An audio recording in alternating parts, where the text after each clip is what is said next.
A millionaire asked his virgin best friend for a child, but when she gave herself fully, he never thought 35 would feel like an ending, until today. The elevator's soft hum filled the silence as Ashton Rives descended from the 42nd floor of the medical center.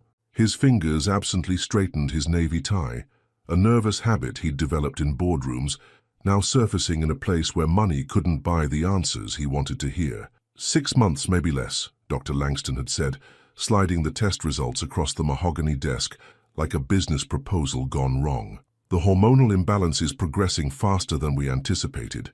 Your fertility window is closing, Mr. Reeves. Ashton had nodded then, the same composed nod he'd perfected through hostile takeovers and million-dollar negotiations. But now, alone in this descending box of steel and glass, something inside him felt hollow. The lobby's marble floors echoed with his measured steps as he made his way toward the revolving door. Outside, Seattle's autumn rain painted the city in shades of gray that matched his mood. He pulled out his phone, thumb hovering over his assistant's contact.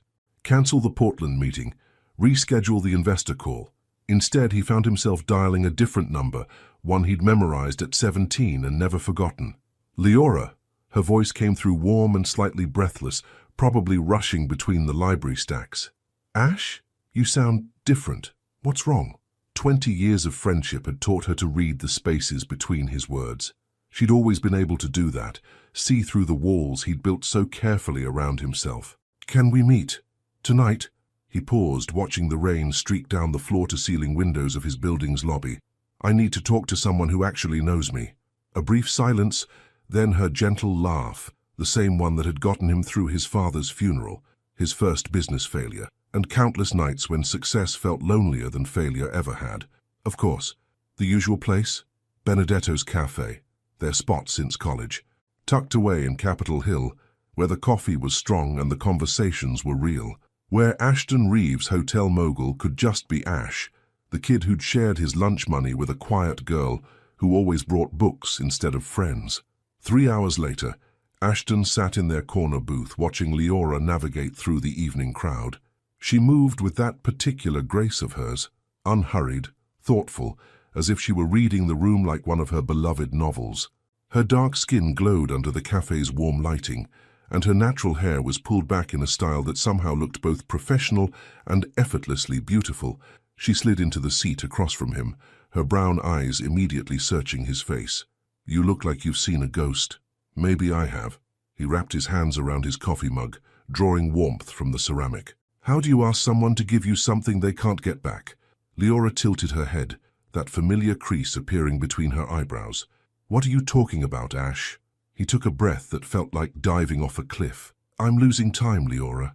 My body is failing me, and I need to ask you something that's going to sound insane. She leaned forward, her voice dropping to that gentle tone she used with anxious students at the library.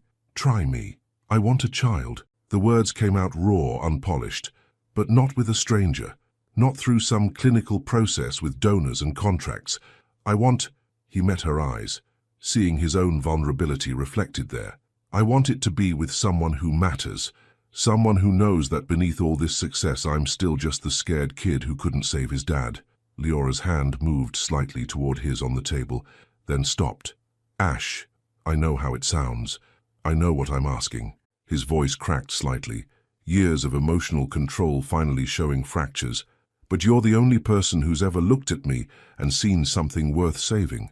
The only person who never wanted anything from me except my friendship.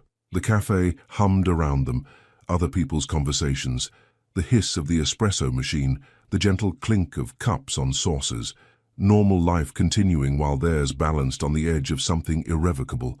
Leora's eyes glistened, and for a moment she looked exactly like the 16-year-old girl who'd held his hand at his father's grave. What exactly are you asking me, Ashton? He leaned forward, his voice barely above a whisper. Have my baby, Leora. Not as a favor, not as a transaction, but as us. As the two people who've been finding each other for 20 years. She stared at him, her lips parting slightly in surprise. Outside, the rain continued to fall, washing the city clean. And in that moment, suspended between question and answer, both of their lives hung in the balance.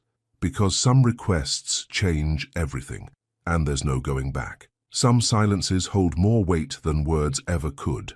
Leora's apartment felt smaller than usual when she unlocked the door 3 hours later. The familiar scent of lavender candles and old books couldn't calm the storm brewing in her chest. She set her purse down on the small kitchen counter, her movements deliberate and slow, as if sudden motion might shatter the fragile equilibrium she was trying to maintain. "Have my baby, Leora."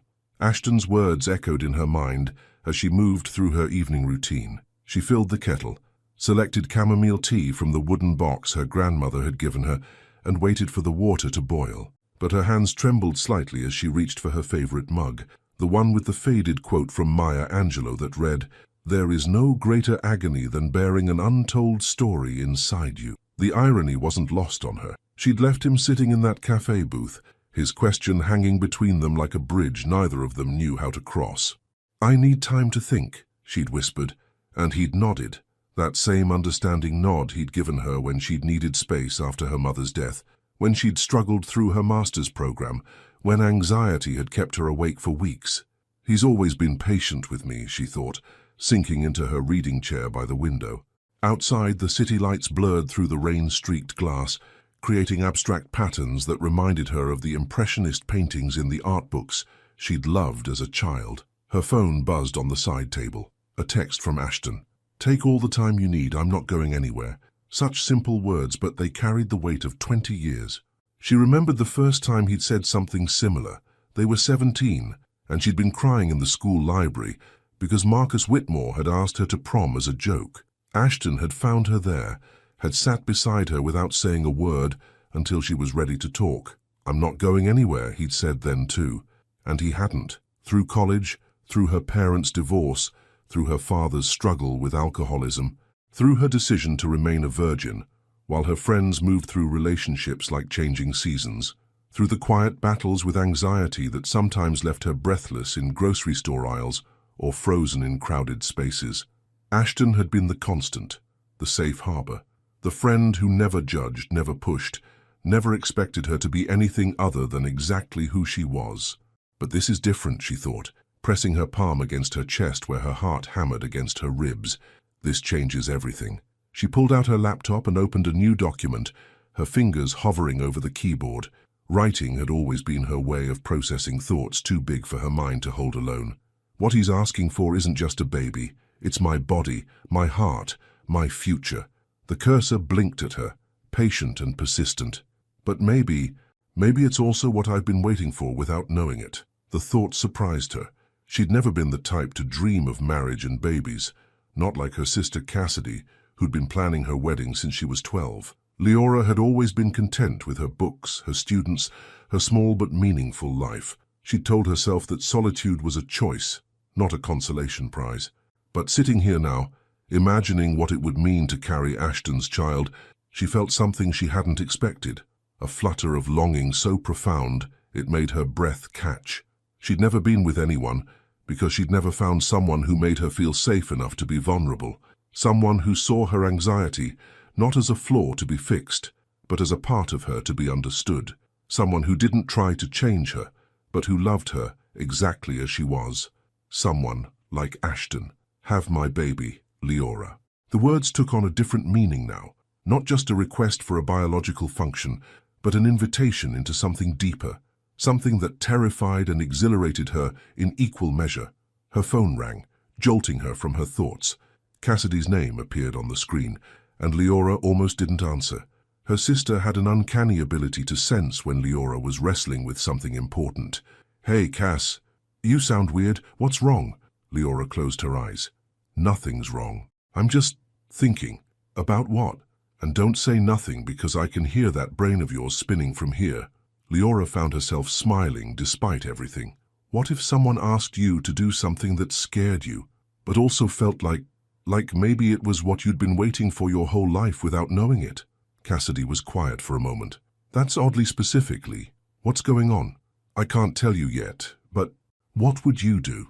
"I'd probably be terrified," Cassidy said softly, "but I'd also ask myself, what am I more afraid of, taking the risk or living with the regret of not taking it?" After they hung up, Leora sat in the growing darkness of her apartment, her sister's words echoing in her mind. She thought about Ashton's face in the cafe, the vulnerability he'd shown her, the trust he'd placed in her hands. She thought about the 16-year-old boy who'd lost his father, and the 35-year-old man who was facing the possibility of losing his chance at fatherhood. She thought about the woman she'd been, content in her solitude, and the woman she might become if she said yes to this impossible, beautiful, terrifying request. Her phone buzzed again. Another text from Ashton. "Whatever you decide, our friendship matters more than anything else. I love you, Lee. Always have." Leora stared at the message, her heart swelling with an emotion she couldn't quite name. Love. He'd said love. Not in the way she'd always dreamed of hearing it, but in the way that mattered most. Honest, unconditional, true. She picked up her phone and typed back, "I love you too, and I need to see you tomorrow. I have an answer." Because sometimes the most terrifying choice is also the most right one. Sometimes saying yes is the easy part. It's the conditions that reveal who we really are. The morning sun filtered through the tall windows of Pike Place Market as Leora made her way through the familiar chaos of vendors and early shoppers. She'd chosen this place deliberately, somewhere public enough to feel safe, but personal enough to matter. This was where Ashton had first brought her when she'd moved to Seattle for graduate school, overwhelmed and homesick. Where he'd bought her the first coffee that didn't taste like cafeteria water and shown her that this strange new city could become home. She found him waiting by their usual flower vendor, hands tucked deep in his coat pockets, shoulders slightly hunched against the autumn chill. When he saw her approaching, his expression shifted, hope and fear dancing behind his careful composure. "Lee." He stepped forward, then stopped, as if unsure whether to hug her or maintain the distance that had somehow grown between them overnight. "Hey." She managed a small smile, her heart hammering against her ribs. "Walk with me?" They fell into step together, weaving through the market's familiar rhythm, past the fish throwers and their theatrical calls, past the elderly woman who sold handmade jewelry and always remembered their names, past the corner where street musicians filled the air with melodies that spoke of dreams and heartbreak. "I didn't sleep last night," Leora said finally, breaking the careful silence between them. "Neither did I." Ashton's voice was quiet, almost lost in the market's symphony of sounds. They paused near the overlook where Elliott Bay stretched out before them, grey-green and endless. A ferry moved slowly across the water, carrying its cargo of commuters and tourists toward destinations unknown. Leora gripped the railing, drawing strength from the solid metal beneath her palms. "I keep thinking about what you said, about asking someone for something they can't get back." She turned to face him, studying the familiar planes of his face, the strong jaw that had first caught her attention in their high school literature class, the deep-set eyes that had seen her through every major moment of her adult life. "But I think you're wrong about something." Ashton's eyebrows drew together slightly. "What do you mean?" "You said you wanted someone who matters, someone who knows you." Leora took a breath that tasted of salt air and possibility.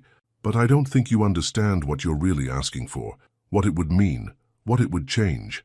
A couple walked past them, the woman laughing at something her partner whispered in her ear.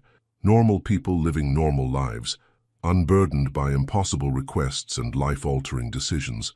"I'm saying yes, Ash." The words came out steadier than she felt. "But not to what you think you're asking for." Relief flooded his features, followed immediately by confusion. "I don't understand." Leora turned back to the water, watching a seagull dive toward the waves. "You want this to be clean, simple, a favor between friends.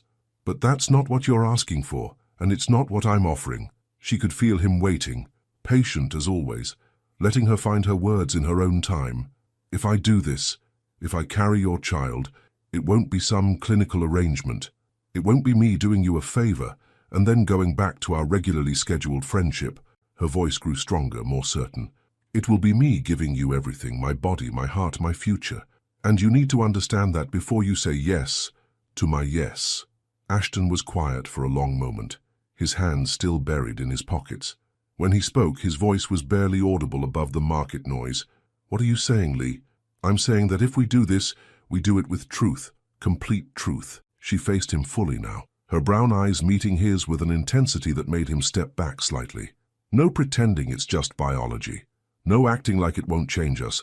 No going back to being just friends afterward, because we won't be just friends anymore. A vendor called out behind them, advertising fresh salmon and Dungeness crab, but the sound felt distant, muffled by the weight of what hung between them. I'm a virgin, Ash, by choice, because I've been waiting my whole life for someone who would see me, really see me, and love what they found there. Her voice trembled slightly, vulnerability cracking through her careful composure. And if I give that to you, if I give you my first time and a baby, and all the complicated, messy, beautiful parts of what that means, then I need you to understand that it's not just a biological function for me. It's everything. Ashton's face had gone pale, his careful businessman's mask slipping to reveal something raw and uncertain underneath. I need you to want me, not just my willingness to help you. I need you to choose me, not just accept my offer. Leora's hands were shaking now, but she pressed on. And I need you to be honest about what this really is, because I think you're not just asking for a baby. I think you're asking for a family, for someone to choose you back, for a reason to believe that love exists even when everything else falls apart. A ferry horn sounded across the water, long and mournful. Ashton stared at her as if seeing her for the first time. This woman who had been beside him for 20 years, but who was suddenly, terrifyingly, beautifully more than he'd ever allowed himself to acknowledge. Lee, he started, then stopped, seeming to struggle with words that had never been difficult before. I'm not asking you to love me the way I... She caught herself, the admission almost slipping out before she was ready. I'm just asking you to be honest about what you want, about what this would really mean, because if we cross this line, there's no going back to who we were before. She reached into her purse and pulled out a small piece of paper, folded carefully in half. My answer is yes, but only if your question changes. Ashton took the paper with trembling fingers, unfolding it to find her careful handwriting. Ask me to be the mother of your child, because you can't imagine doing this with anyone else. Ask me because I'm the one you want, not just the one who's available. Ask me because you're ready to love what we create together. He looked up at her, his eyes bright with unshed tears. And if I can't promise that? If I don't know how to be what you need? Leora smiled then, sad and brave and beautiful. Then we say goodbye to this dream and stay friends, because I'd rather have you as a friend than lose you trying to be something more. The market bustled around them, life continuing its relentless forward motion, while they stood suspended in this moment of choice. And in the space between question and answer, both of them began to understand that some decisions don't just change your future, they reveal who you've always been underneath. Because the hardest truths are often the ones we've been avoiding our whole lives. Sometimes the bravest thing you can do is admit you've been afraid of the wrong thing all along. Ashton sat in his car in the Pike Place Market parking garage for 20 minutes after Leora left, staring at the piece of paper in his hands until the words blurred together. The concrete walls around him felt fitting, cold, grey, protective, just like the ones he'd built around his heart. Ask me because you want me, not just because I'm available. Her words echoed in the confined space, each repetition hitting harder than the last. He'd spent the entire night thinking he understood what he was asking for, believing he had control over the narrative, but Leora had just rewritten the entire story, and now he was lost in a plot he'd never seen coming. His phone buzzed. A text from his assistant. Henderson meeting moved to 3 p.m. Portland investors confirmed for Thursday. Business. Numbers. Contracts. Things that made sense, that followed logical patterns, that didn't require him to excavate parts of himself he'd buried so deep he'd forgotten they existed. But instead of responding to the text, he found himself driving toward a destination he hadn't visited in 3 years. Lakeview Cemetery sprawled across the hillside like a quiet city of memories. Ashton parked near the familiar oak tree and walked the path he could navigate blindfolded. Section 7, Row M, Plot 15. The headstone was simple, elegant, just like the man it memorialized, Thomas Reeves, beloved father. Love is not what you say. Love is what you do. Ashton knelt beside the grave, brushing away a few fallen leaves from the granite surface. Hey, Dad. I know it's been a while. The wind rustled through the trees, carrying the scent of autumn and the distant sound of traffic from the interstate. Normal life continuing while he sat here trying to figure out how his own had become so complicated. I think I've been lying to myself. The words came easier than expected, spoken to stone and sky, and the memory of a man who'd never judged him for his failures. About what I want, about what I'm afraid of, about Leora. He remembered the last real conversation he'd had with his father, 3 days before the heart attack that stole him away. They'd been sitting on the back porch of the family home, watching teenage Ashton mow the lawn with more enthusiasm than skill. That Fielding girl, his father had said, sipping coffee from his favorite mug. She's good for you. She's just a friend, Dad. Thomas had smiled, that knowing smile that had always made Ashton feel transparent.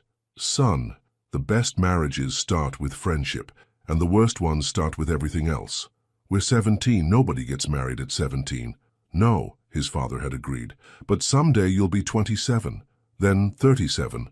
Then you'll wake up one morning and realize that the person you've been looking for has been right there all along. Ashton had rolled his eyes then, the way teenagers do when parents accidentally stumble onto truths too big for young hearts to hold. But now, kneeling in the grass beside his father's grave, those words felt prophetic. She wants me to want her, he whispered to the headstone. And the terrifying thing is, I think I do. I think I always have. I just convinced myself it was safer to keep her as a friend. A couple walked past on the main path, holding hands and speaking in hushed tones. Ashton watched them pause at a grave several rows over, the woman placing a single white rose beside a headstone before they continued on. I've spent 18 years building this company, Dad, creating something that would make you proud, something that would prove I could be strong enough to handle whatever life threw at me. His voice cracked slightly. But I don't know how to be strong enough for love. Not the real kind, not the kind that requires me to trust someone with the parts of me that are still broken. He pulled out his phone and scrolled to a photo from 2 summers ago, Leora laughing at something off camera during their annual camping trip to Mount Rainier. Her hair was pulled back in a messy ponytail, her face free of makeup. Her smile so genuine it had made his chest tight when he'd taken the picture. Look at her, Dad. Really look at her. He held the phone toward the headstone as if his father's spirit could somehow see through the screen. She's beautiful, isn't she? Not just her face, though God knows she takes my breath away, but her mind, her heart. The way she sees the world like it's a book she's excited to keep reading. The memory surfaced unbidden. Leora at 19, crying in her dorm room after her first panic attack. He'd held her until the shaking stopped, whispering promises he'd somehow managed to keep. I'm not going anywhere. You're not broken. You're perfect, exactly as you are. I think I've been in love with her since we were kids, he admitted to the autumn air. I just called it friendship because that felt safer. Because friends don't leave, friends don't die, friends don't break your heart into pieces so small you never recover. But even as he said it, he knew it wasn't entirely true. Because Leora could break his heart. She was probably the only person on earth who could completely destroy him, because she was the only person who'd ever seen past his defenses and loved what she found there. The fertility thing. It wasn't really about wanting a baby, was it? The realization hit him like a physical blow. It was about wanting a reason to need her, a way to keep her close without having to risk telling her how I really feel. He sat back on his heels, staring at his father's name carved in stone. But she figured it out anyway. She saw right through me, just like she always does. And now she's asking me to be brave enough to want what I want, instead of hiding behind what I think I need. His phone buzzed again. Another business text, another reminder of the life he'd built, brick by careful brick, each one designed to protect him from exactly this kind of vulnerability. But as he looked at that photo of Leora laughing in the mountain sunlight, Ashton realized that all his success, all his careful planning, all his protective walls, meant nothing if he was too afraid to fight for the only thing that had ever really mattered. I need to tell her the truth, don't I? He traced his finger along the edge of his father's headstone. All of it. Even the parts that scare me. Especially those parts. The wind picked up, scattering leaves across the cemetery lawn like confetti at a celebration he wasn't sure he was ready for. But as he stood up and walked back toward his car, Ashton felt something he hadn't experienced in years.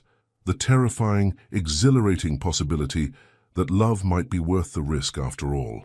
Because sometimes the thing you're most afraid of losing is the thing you've never actually had the courage to claim. Some conversations can only happen once, and they change everything that comes after.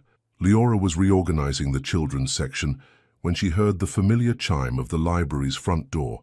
She didn't look up immediately, focused on the task of arranging picture books by reading level, but something about the quality of silence that followed made her glance toward the entrance. Ashton stood just inside the doorway, still wearing the same charcoal coat from that morning, but something fundamental had shifted in his posture. He looked raw, vulnerable in a way she'd only seen once before, at his father's funeral when he'd thought no one was watching. "We're closed in 15 minutes, she called softly, aware that Mrs. Hartwell was still at the reference desk helping a college student with research. "I know." He walked toward her section with measured steps, his hands empty of the usual phone or tablet that typically occupied them. "I was hoping we could talk, privately." Leora set down the copy of Where the Wild Things Are she'd been holding and really looked at him. His hair was slightly mussed, as if he'd been running his fingers through it.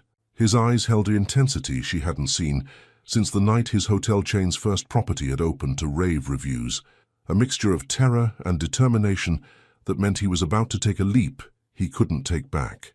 "Mrs. Hartwell," Leora called toward the front desk, "would it be okay if I closed up tonight? I can finish the inventory tomorrow." The elderly librarian looked up with a knowing smile that suggested she'd noticed the handsome man who'd been waiting for Leora to acknowledge him. "Of course, dear, take your time."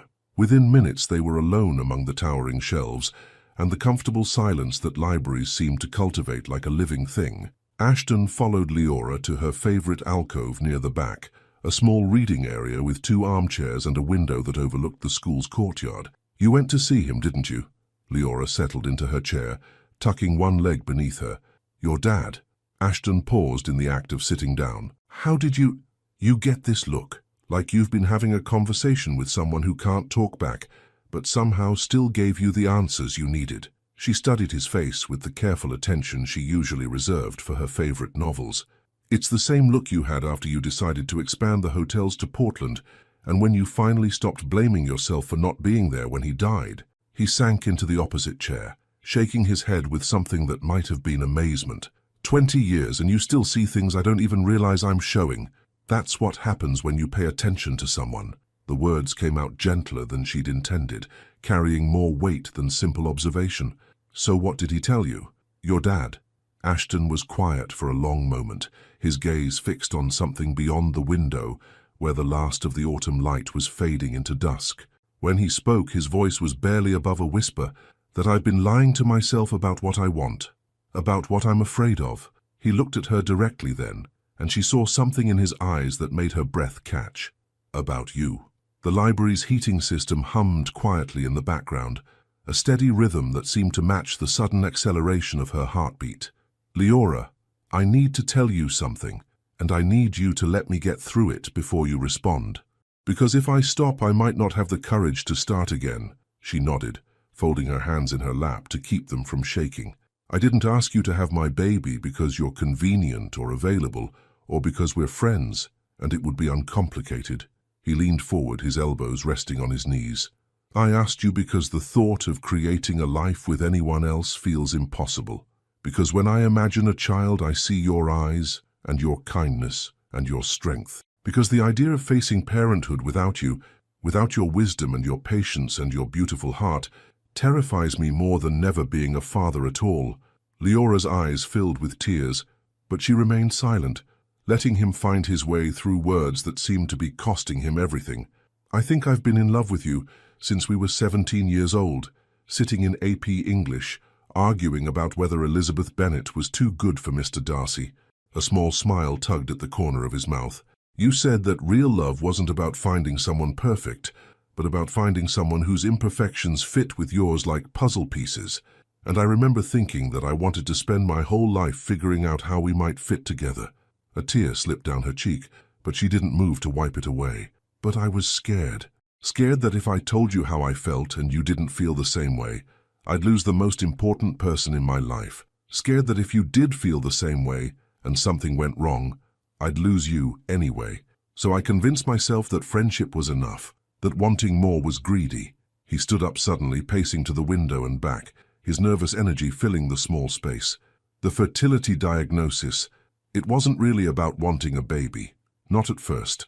It was about realizing that time isn't infinite, that I might run out of chances to tell you that you're not just my best friend, you're the love of my life. You're the reason I work so hard to be better than I was yesterday. You're the voice in my head that keeps me honest when the world tells me that money and success are enough. Leora's hands were pressed to her mouth now, tears flowing freely down her face. And when you said yes this morning, when you told me that you needed me to want you and not just accept your offer, he knelt beside her chair, taking her hands in his. Lee, I want you so much it terrifies me. I want to wake up next to you every morning and fall asleep holding you every night. I want to raise children who have your compassion and your intelligence. I want to grow old with you and argue about books and travel to places we've only read about. His voice cracked with emotion. I want to love you the way you deserve to be loved, completely, honestly, without fear or reservation. And I want you to love me back, not because I'm asking you for a favor, but because you choose me. Because after 20 years of being your friend, you think I might be worth the risk of letting me be something more. The silence that followed was profound, filled with years of unspoken longing and the weight of words that couldn't be taken back. Outside, the security lights flickered on in the courtyard, casting long shadows across the empty playground. Leora looked down at their joined hands, his larger and slightly calloused from his weekend woodworking hobby, hers smaller and ink-stained from grading papers. They fit together perfectly, just like she'd always known they would. Ashton, she whispered, her voice thick with tears and something that sounded like wonder. Are you asking me to marry you? He lifted her hands to his lips, pressing a gentle kiss to her knuckles. I'm asking you to let me spend the rest of my life proving that you made the right choice when you said yes to loving me. Because some truths are worth waiting 20 years to speak and a lifetime to live. Some moments are so perfect they feel stolen from someone else's life until you realize they're yours to keep. Leora's apartment had never felt smaller or more sacred than it did that evening. She moved through the familiar space with new awareness, acutely conscious of Ashton following behind her, of the way the lamplight caught the gold flecks in his eyes, of how her hands trembled slightly as she set down her keys. I should make tea, she said, then immediately felt foolish. They'd just declared their love for each other in the library, and she was worried about beverages. Lee, his voice was soft, patient. Look at me. She turned from the kitchen counter where she'd been unnecessarily arranging items that were already perfectly organized. Ashton stood in her living room, surrounded by the bookshelves that held her most treasured stories, and he looked like he belonged there, like he'd always belonged there. Are you nervous? He asked. The question was so gentle, so understanding, that it broke through her anxiety like sunlight through clouds. Terrified, she admitted with a shaky laugh, but not for the reasons you might think. He moved closer, stopping just within arm's reach, but not touching her yet, giving her space to breathe, to think, to choose. Tell me, I'm not afraid of you. I'm not even afraid of what happens next. She gestured vaguely toward her bedroom, her cheeks warming. I'm afraid of how much I want this, how much I want you. I've spent 29 years being careful, being safe, being the girl who plans everything and never takes risks. And now I feel like I could jump off a cliff just to feel what it's like to fly. The words tumbled out in a rush. I've never wanted anything the way I want you, Ash. It's terrifying and wonderful, and I don't know how to be this version of myself. He reached out then, his fingertips barely grazing her cheek. What if I told you that you don't have to be any version except exactly who you are right now? What if I told you that the careful, safe, planning part of you is exactly what I fell in love with? Leora leaned into his touch, closing her eyes. What if I told you that I've been planning this moment for longer than I want to admit, that every book I've ever read about love, I pictured you? When she opened her eyes, his expression had shifted into something that took her breath away. Wonder and desire, and a tenderness so profound it made her chest ache. Every romance novel? He asked, his thumb tracing along her jawline. Every single one. She smiled through tears she hadn't realized were falling. Even the terrible ones where the heroine makes obviously stupid decisions. Especially those ones, because they made me appreciate how easy it would be to love you. He kissed her then, soft and sweet and careful. like she was something precious he was afraid of breaking. But Leora had spent 20 years being treated like she might shatter, and she was tired of careful. She deepened the kiss, her hands fisting in his shirt, pulling him closer until there was no space left between them, until she could feel his heartbeat against her chest and his surprised intake of breath against her lips. "Lee," he whispered against her mouth, and her name sounded different in his voice. Like a prayer, like a promise, like the answer to a question she'd been asking her whole life. "I know what I want," she said, surprised by the certainty in her own voice. "I want you. I want this. I want to stop being afraid of my own feelings." The apartment was quiet around them, insulated from the outside world by drawn curtains and the kind of intimacy that makes everywhere else disappear. Ashton's hands framed her face like she was art he was trying to memorize. "Are you sure?" Instead of answering with words, she took his hand and led him toward her bedroom, switching on the small bedside lamp that cast everything in warm, golden light. Her room was simple: white linens, a few framed photos, books stacked on the nightstand. But with Ashton standing in the doorway, it felt transformed into something magical. "I've imagined this," she said, turning to face him. "Not just tonight, but us, together. A real relationship, waking up next to you, fighting about what to watch on Netflix, meeting your business partners and having them wonder how someone like you ended up with someone like me." "Someone like you?" His eyebrows drew together. "Lee, you realize you're extraordinary, right? You're brilliant and kind and beautiful, and strong enough to handle my anxiety attacks when hotel deals go wrong. Any business partner who meets you is going to wonder how someone like me got lucky enough to deserve you." She started to protest, but he silenced her with another kiss, this one deeper, more urgent. His hands tangled in her hair, and she could taste the coffee he'd had that morning, could smell the familiar scent of his cologne mixed with something uniquely him. When they broke apart, both breathing hard, Leora reached for the hem of her sweater.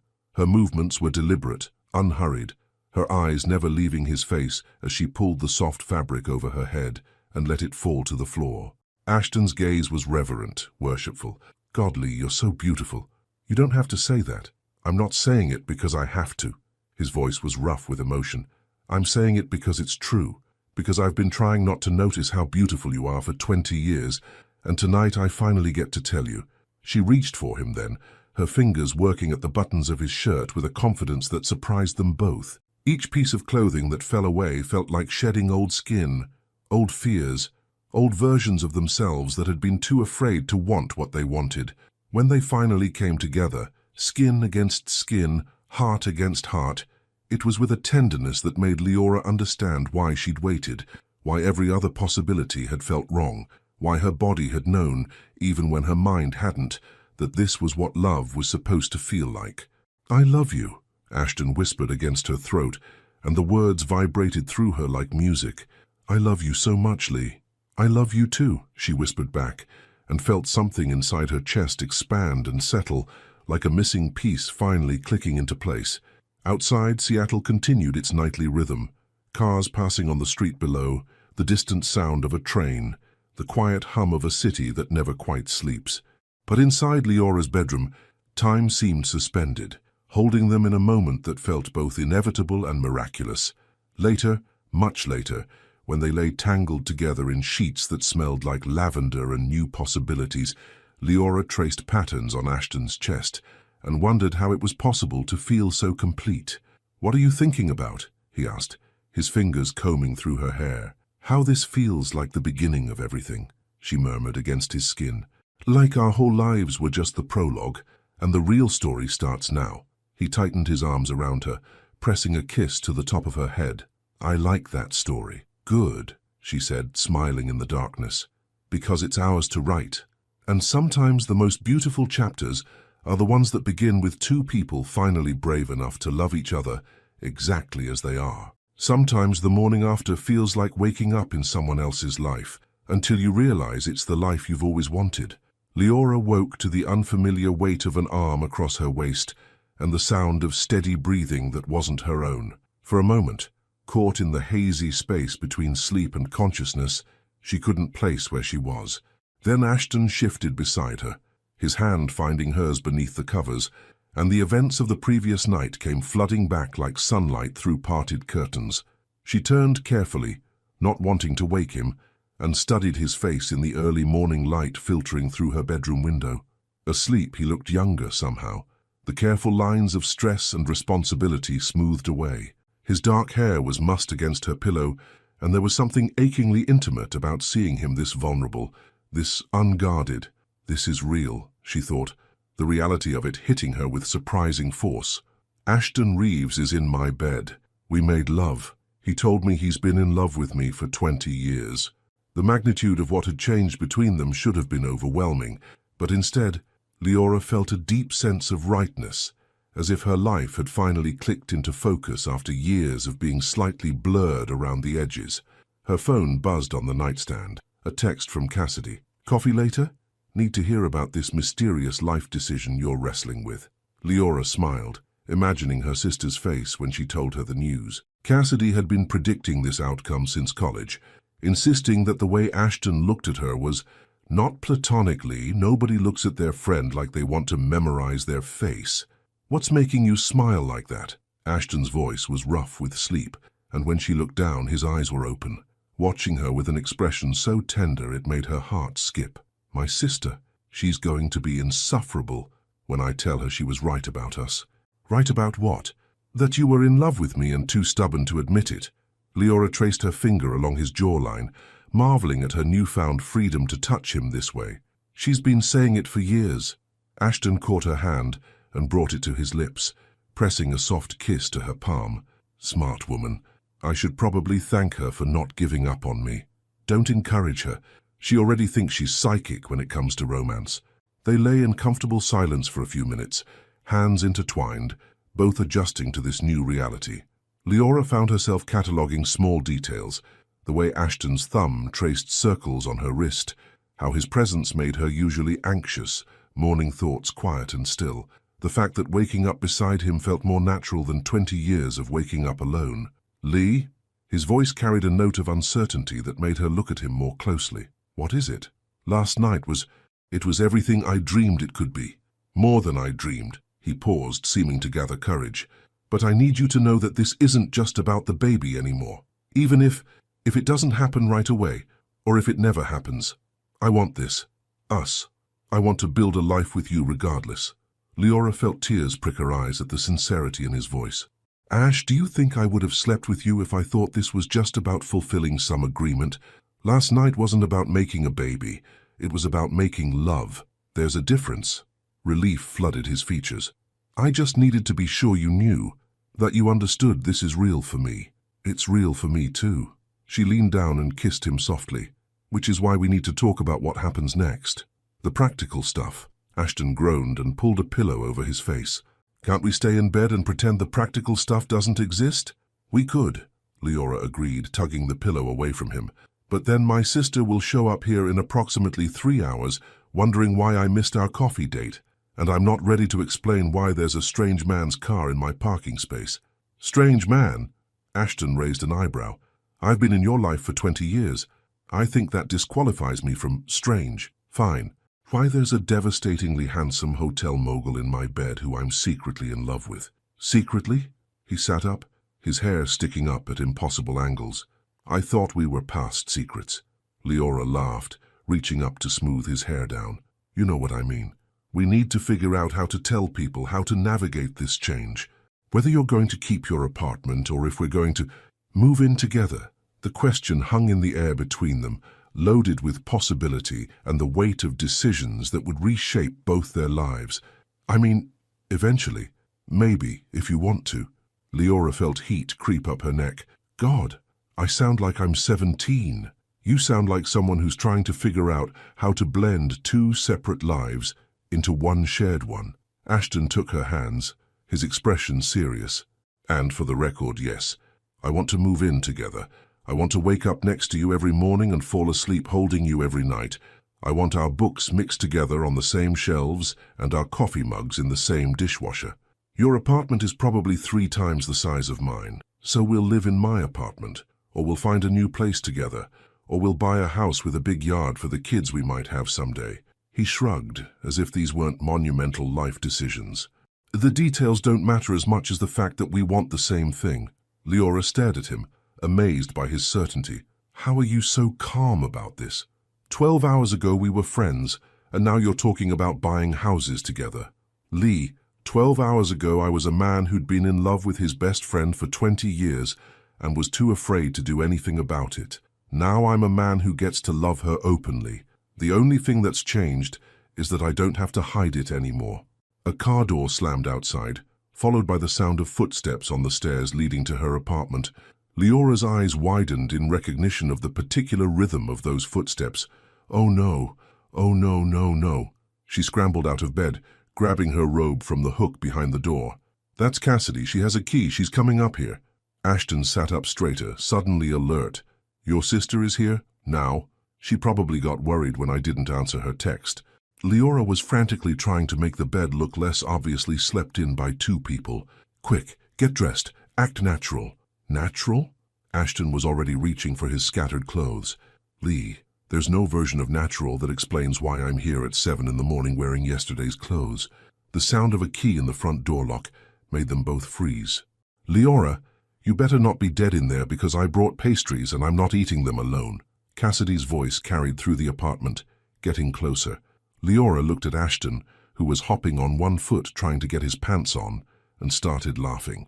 The kind of helpless, hysterical laughter that comes when life becomes too absurd to process any other way. What's so funny? He whispered urgently. Us. This. The fact that we just declared our love and now we're about to get caught like teenagers by my sister. She kissed him quickly, tasting coffee and promises on his lips. Welcome to the reality of loving me, Ashton Rives. It comes with family interference. A knock on the bedroom door made them both jump. Lee, why is there a BMW in your parking spot? And why do I smell cologne that definitely doesn't belong to you? Leora looked at Ashton, who had managed to get mostly dressed and was now attempting to finger-comb his hair into something resembling respectability. She took a deep breath and opened the bedroom door. Hi, Cass, I can explain everything. Because sometimes love means facing the music, even when the orchestra shows up earlier than expected. Sometimes the people who know you best are the ones who see your happiness before you even realize you're wearing it. Cassidy Fielding stood in the doorway of her sister's bedroom, taking in the scene before her with the sharp eyes of someone who'd been predicting this exact moment for the better part of a decade. Her gaze moved from Leora's flushed face to Ashton's hastily dressed form, to the unmistakably rumpled bed behind them. A slow smile spread across her face. Well, well, well. She crossed her arms, leaning against the doorframe with the satisfied expression of someone whose conspiracy theories had just been validated. Ashton Reeves, I was wondering when you'd finally stop being an idiot. Cassidy, Leora warned, her voice carrying the particular tone sisters use when they're about to die of embarrassment. What? I'm just saying what everyone's been thinking for years. Cassidy's smile widened as she looked between them. Mum owes me $50, by the way. She bet it would take until you were both 40. Ashton ran a hand through his hair, looking like he wasn't sure whether to laugh or flee. Your family bets on your love life? Oh, honey, Cassidy said, walking fully into the room and settling herself on the edge of the bed like she owned the place. My family has been betting on your love life. We've had a pool running since Lee's college graduation. Uncle Jerome had money on you two eloping in Vegas. Aunt Rita thought it would happen at a wedding, someone else's wedding where you'd both get emotional and finally confess. Cassidy, Leora's voice was strangled with mortification. I had money on a medical emergency, Cassidy continued, clearly enjoying herself. Something dramatic where one of you almost died and the other realized they couldn't live without... Wait. Her expression shifted as she really looked at them, taking in the subtle signs of emotional intensity beyond just physical intimacy. This wasn't just a random hookup, was it? Something happened. Something big. Leora sank down onto the bed beside her sister, suddenly looking exhausted. It's complicated. Complicated how? Cassidy's voice gentled, her teasing replaced by genuine concern. Ash, you look like you've been through an emotional blender. And Lee, you're glowing but also look like you've been crying. What's going on? Ashton and Leora exchanged a look, 20 years of friendship compressed into a single glance that somehow conveyed the need for honesty, the weight of recent revelations, and the trust that came with truly knowing someone. Ashton asked me to have his baby, Leora said simply. The silence that followed was profound. Cassidy's eyes widened, her mouth opening and closing like she was trying to process information that didn't compute. I'm sorry, what? Medical thing, Ashton said quietly. Fertility issues.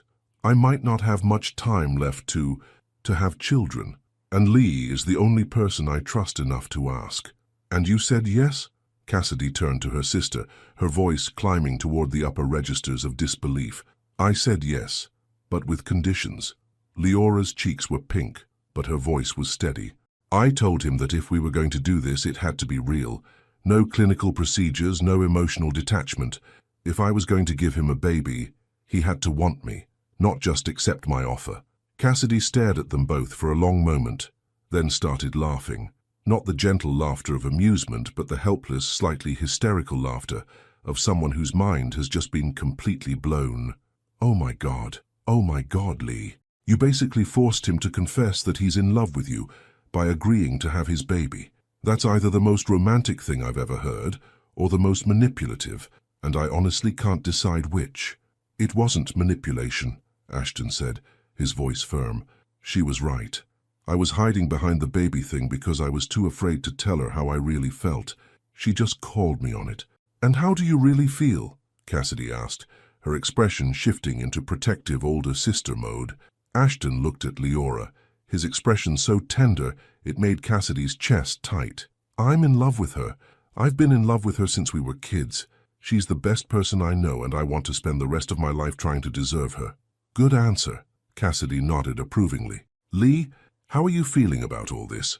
Leora reached for Ashton's hand, intertwining their fingers with a naturalness that spoke of comfort and choice.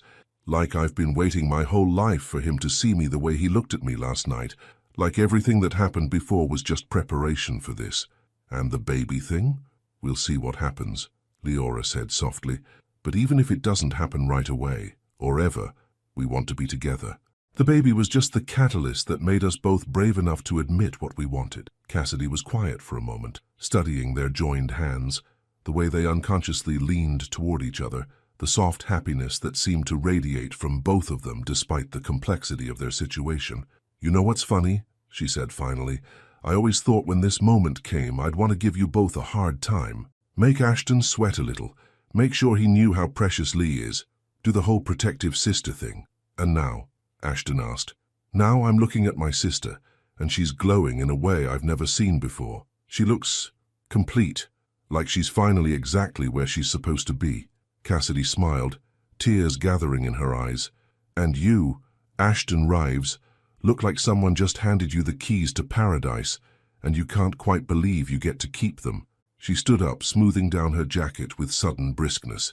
So here's what's going to happen. I'm going to go downstairs and make coffee for all of us, while you two get properly dressed and figure out how you want to tell the rest of the family. Mom's going to cry, Dad's going to want to have the talk with Ashton about treating his daughter right, and Uncle Jerome is going to be disappointed that you didn't elope in Vegas. She paused at the doorway, looking back at them with an expression that mixed joy and satisfaction and deep, abiding love. But mostly, everyone's going to be happy, because we all love you both, and we've all been waiting for you to figure out that you belong together. After she left, Ashton and Leora sat in the sudden quiet of the bedroom, hands still clasped, processing the whirlwind of the last few minutes. Your family bets on our love life, Ashton said finally. Apparently so. Leora squeezed his hand. Are you okay with that? With them? They can be a lot. Ashton brought their joined hands to his lips, kissing her knuckles gently. Lee, I've wanted to be part of your family since I was 17 years old. The fact that they've been rooting for us just makes it better. From downstairs they could hear Cassidy moving around the kitchen, the familiar sounds of coffee being made and pastries being arranged.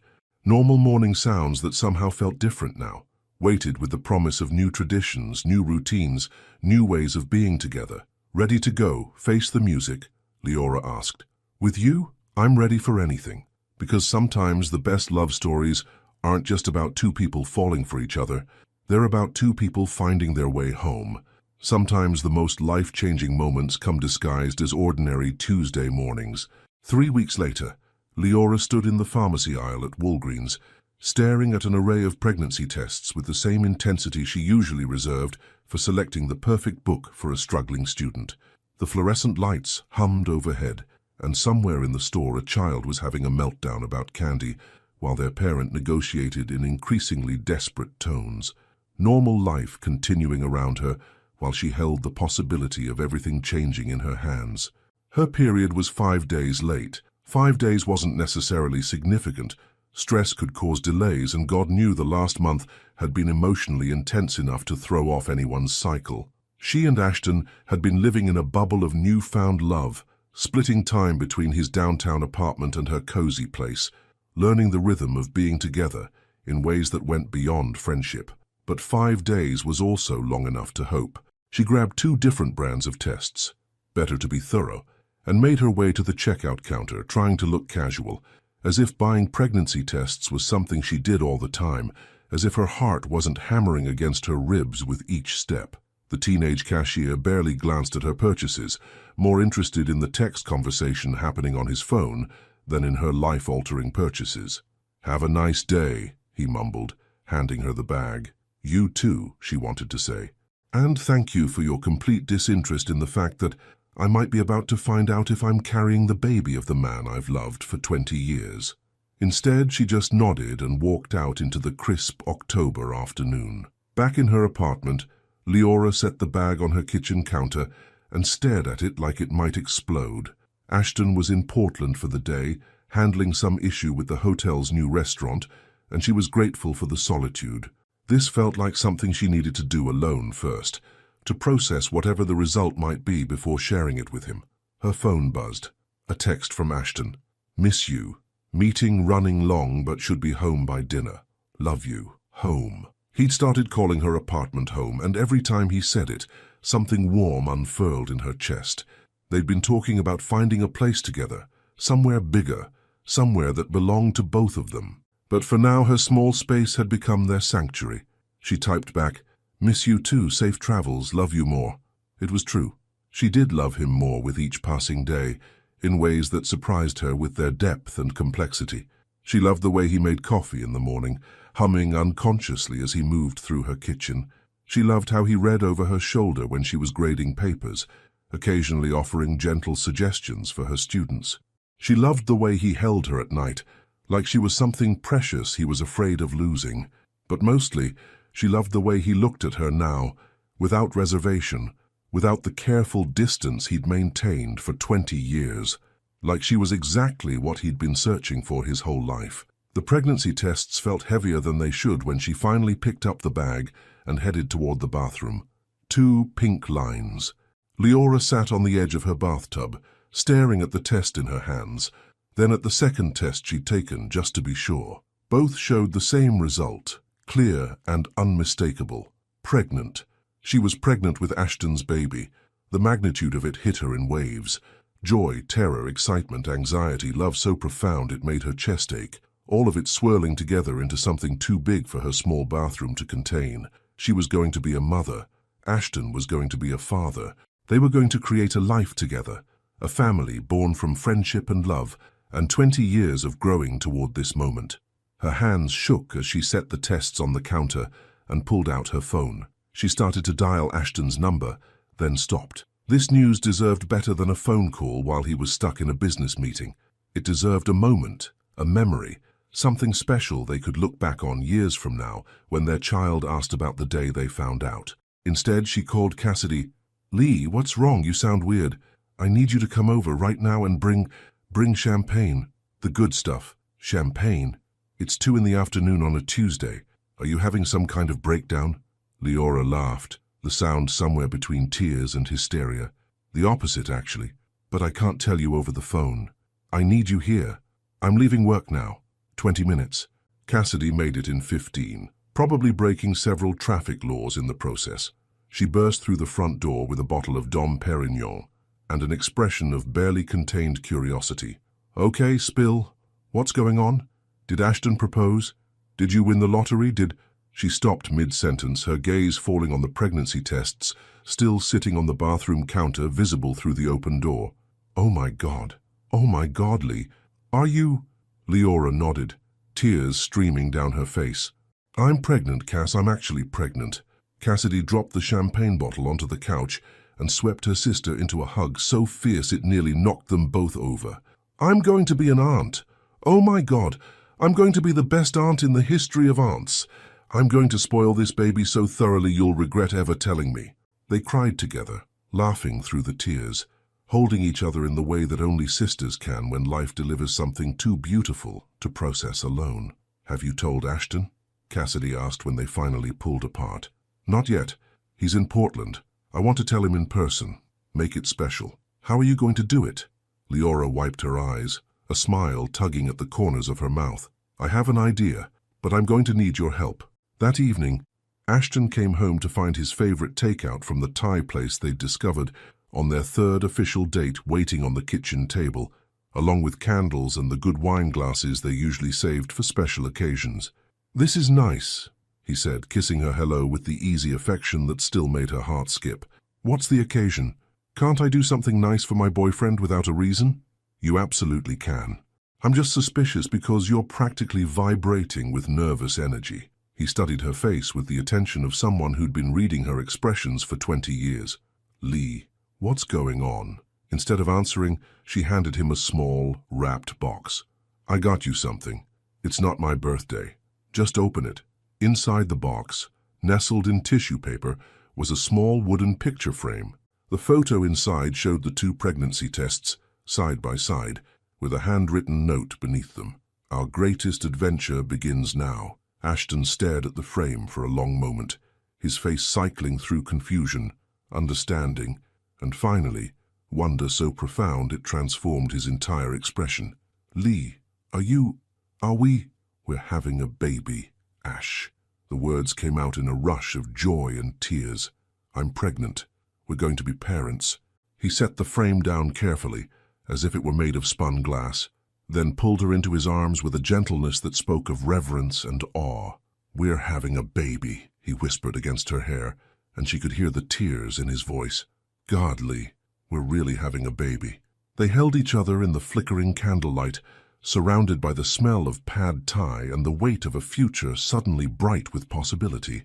And in that moment, Leora understood that some dreams don't just come true, they exceed every hope you ever dared to hold.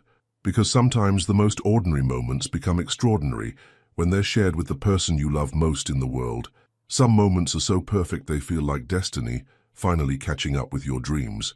6 weeks later, on a crisp December morning when Seattle was draped in the kind of fog that made the city look like a watercolor painting, Ashton woke up before his alarm and knew with absolute certainty that today was the day. He'd been carrying his grandmother's engagement ring in his jacket pocket for 2 weeks, waiting for the perfect moment. But as he watched Leora sleep beside him, one hand unconsciously resting on the small curve of her belly, where their baby was growing, he realized that perfection wasn't about grand gestures or elaborate plans.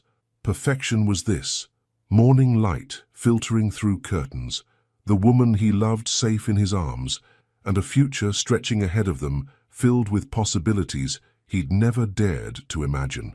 Lee, he whispered, pressing a soft kiss to her shoulder. Wake up, beautiful. She stirred, turning toward him with that sleepy smile that never failed to make his heart race.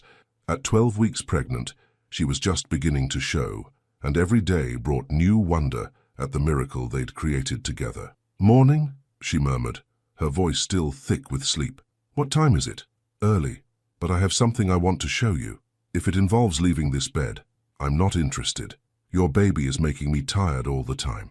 Your baby. She'd been saying that lately, as if the child growing inside her belonged to him alone, as if she were just the vessel rather than the woman giving them both the greatest gift of their lives.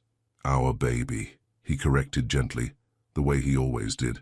And yes, it involves leaving the bed, but I promise it'll be worth it. 20 minutes later, they were walking through Pike Place Market in the early morning quiet before the vendors opened, when the space belonged to delivery trucks and the occasional early jogger, rather than the usual chaos of tourists and shoppers. Ash, what are we doing here? Leora asked, her breath visible in small puffs of steam in the cold air. Everything's closed. Not everything. He led her toward their usual spot by the overlook, where Elliot Bay stretched out before them grey and endless under the winter sky. "You're being mysterious. I don't like mysterious before coffee. Trust me." And she did. After 20 years of friendship and 3 months of love that felt both brand new and ancient, trust was as natural as breathing between them. When they reached the railing where they'd stood that day when she'd said yes to his impossible request, Ashton stopped and turned to face her. His hands were shaking, not from the cold, but from the magnitude of what he was about to do.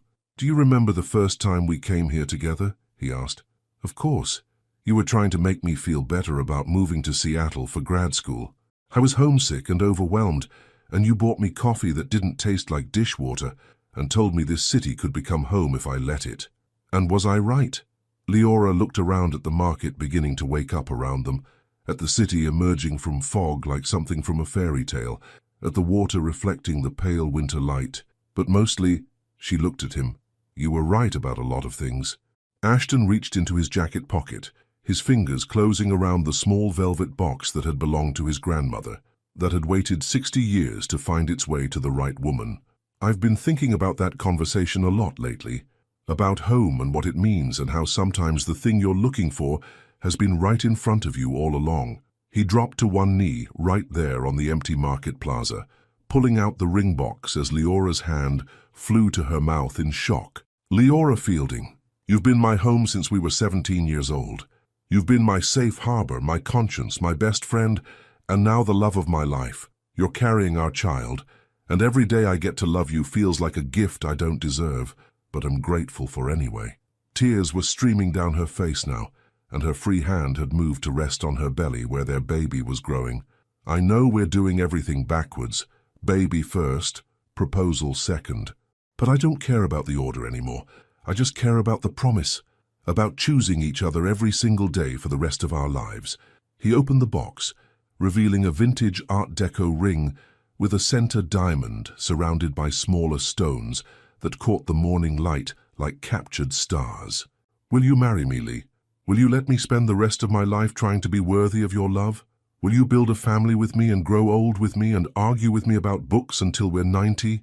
For a moment, the only sound was the distant cry of seagulls and the gentle lapping of water against the pier below. Leora stared down at him, this man who'd been beside her through every important moment of her adult life, who was now offering her forever. "You want to know something funny?" she said, her voice thick with tears and laughter. "What? I used to have dreams about this moment, about you proposing to me. But in my dreams, I was always so surprised, like I never saw it coming." She wiped her eyes with the back of her hand. "But standing here now, it doesn't feel like a surprise at all. It feels like the most natural thing in the world, like we've been moving toward this moment our entire lives." "Is that a yes?" "Ashton Reeves, I have been saying yes to you in my heart for 20 years. Of course it's a yes." He slipped the ring onto her finger with trembling hands, then stood and pulled her into his arms, spinning her around as she laughed and cried simultaneously. Other people had begun to filter into the market, early vendors setting up their stalls, joggers completing their morning routes, and several stopped to applaud when they realized what they'd witnessed. "We're engaged," Leora whispered against his lips when he finally set her down. "We're engaged," he confirmed, his voice full of wonder. "And we're having a baby. And we're going to live happily ever after. That's a pretty big promise. Good thing we have the rest of our lives to keep it." They stood there holding each other as Seattle woke up around them, as the fog lifted to reveal a city painted in shades of possibility, as their future stretched ahead, bright and beautiful, and theirs. "So when do you want to get married?" Ashton asked. Leora looked down at the ring on her finger, then up at the man who just promised her forever. "As soon as possible. I've waited 20 years to be your wife. I don't want to wait any longer. Even if that means planning a wedding while pregnant. Especially because it means planning a wedding while pregnant. I want our baby to be born into a family that's already official. I want them to know from day one that their parents chose each other and chose them and built something beautiful together." Ashton kissed her then, soft and sweet and full of promises, while the market bustled to life around them and their love story finally got the happy beginning it had always deserved, because sometimes the most beautiful endings are really just the start of something even more wonderful. 3 years later, Some love stories don't end. They just keep getting more beautiful. The late afternoon sun filtered through the kitchen windows of their Magnolia home, casting golden light across the hardwood floors where 2-year-old Dylan Reeves was building an elaborate tower out of wooden blocks. His dark curls, so much like his father's, falling into his eyes as he worked with the serious concentration that only toddlers could muster. Leora stood at the kitchen island, one hand resting on her rounded belly where their second child was growing, watching her son and feeling that familiar flutter of contentment that had become the soundtrack of her days. At 6 months pregnant, she was carrying this baby differently than Dylan, higher, smaller, and with none of the morning sickness that had made the first trimester with her son such a challenge. "Mama, look!" Dylan called out, pointing proudly at his creation. "Big tower. It's beautiful, baby. You're such a good builder." Through the window, she could see Ashton in the backyard, putting the finishing touches on the swing set they'd been working on together for the past month. He'd insisted on building it himself, claiming that store-bought playgrounds lacked soul. Watching him now, sleeves rolled up and hair mussed from a day of manual labor, Leora felt the same rush of love that had caught her by surprise 3 years ago and had only grown stronger with time. Marriage to Ashton had been everything she'd dreamed and nothing like what she'd expected. Easier in some ways, they'd known each other so well that the adjustment period most couples struggled with had been minimal. Harder in others, learning to balance his high-pressure business world with her quieter academic life, navigating the sleepless nights of new parenthood, figuring out how to be partners in every sense of the word rather than just best friends who happened to be in love. But through all of it, the foundation had remained solid. 23 years of friendship, 4 years of marriage, and the bone-deep certainty that they were exactly where they belonged. The front door opened, and Cassidy's voice carried through the house. "Where's my favorite nephew? Aunt Cass?" Dylan abandoned his blocks and ran toward the entryway on chubby legs, launching himself into his aunt's arms with the fearlessness of a child who'd never doubted he was loved. "And where's my favorite sister-in-law?" Cassidy appeared in the kitchen, with Dylan perched on her hip, looking radiant in the way that came from being 8 months into a pregnancy of her own. "Right here feeling like a whale and questioning my decision to have children less than 3 years apart. Please, you look gorgeous. Ashton's going to take one look at you and get that dopey expression he gets when he remembers you're his wife." It was true. Even after 4 years of marriage, Ashton still sometimes looked at her like he couldn't quite believe his luck. And if she was being honest, she felt the same way about him. "How are you feeling?" Leora asked, noting the way Cassidy was carrying herself. "Any day now, right?" "Any day. Jerome's convinced it's going to be tonight because I nested all morning, reorganized the entire nursery, and then scrubbed the bathroom grout with a toothbrush." "That does sound ominous." They were interrupted by the sound of the back door opening, followed by Ashton's voice. "Is that my sister-in-law I hear? The one who owes me $50 from the Seahawks game? The one who's about to make you an uncle again any minute now, so you better be nice to me," Cassidy called back. Ashton appeared in the kitchen, grass stains on his jeans and sawdust in his hair, and immediately moved to Leora's side, his hand finding the small of her back in the automatic gesture of a man who'd learned to support his pregnant wife without thinking about it. "How's the little one today?" he asked, his other hand settling on her belly. "Active.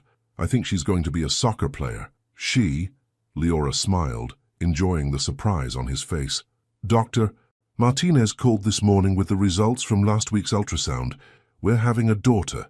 The expression that crossed Ashton's face was everything Cassidy had predicted, and more. Wonder, joy, and a tenderness so profound it made Leora's chest tight with love.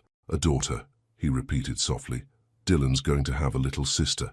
And you're going to have a daddy's girl who's going to wrap you around her finger from day one," Cassidy added, with a knowing grin. "I can live with that."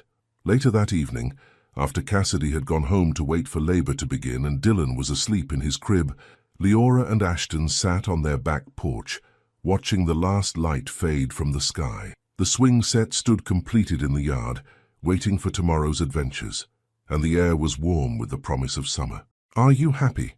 Ashton asked, the question he'd been asking her regularly since their wedding day, as if he needed constant reassurance that she hadn't changed her mind about their life together. "Deliriously," she answered, The same response she always gave because it was always true. Are you? More than I ever thought possible. He pulled her closer, careful of her belly.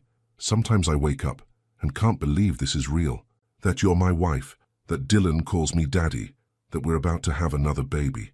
It's real. She turned to look at him, studying the face that had become more dear to her with each passing day. We're real. This family we built, it's real. I love you, Mrs. Reeves. I love you too, Mr. Reeves. They sat in comfortable silence as the stars began to appear overhead, two people who'd found their way to each other after 20 years of friendship and 4 years of marriage that felt like both forever and the beginning. Inside the house, Dylan stirred in his sleep, making the soft sounds that meant he was dreaming. In a few months there would be another crib in the nursery, another little voice calling for Mama and Daddy, another heartbeat adding to the rhythm of their family. Do you ever wonder what would have happened if you hadn't gotten that diagnosis? Leora asked suddenly. If you'd never asked me to have your baby? Ashton considered the question seriously, the way he always did when she asked him something important. I think we would have found our way to each other eventually.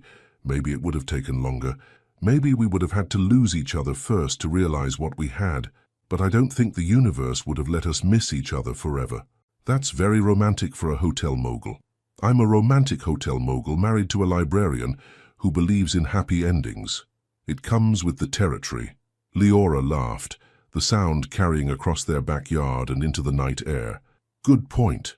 As they finally made their way inside, turning off lights and checking on Dylan one last time before bed, Leora caught sight of their wedding photo on the hallway table. They'd married in Savannah 6 months after their engagement, in a small ceremony surrounded by family and the Spanish moss-draped trees that had featured in every romantic dream she'd ever had. In the photo, she was glowing with early pregnancy and absolute joy, while Ashton looked like a man who'd just been handed everything he'd ever wanted.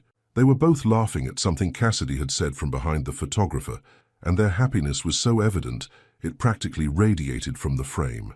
Best decision I ever made, Ashton murmured, following her gaze. Asking me to have your baby.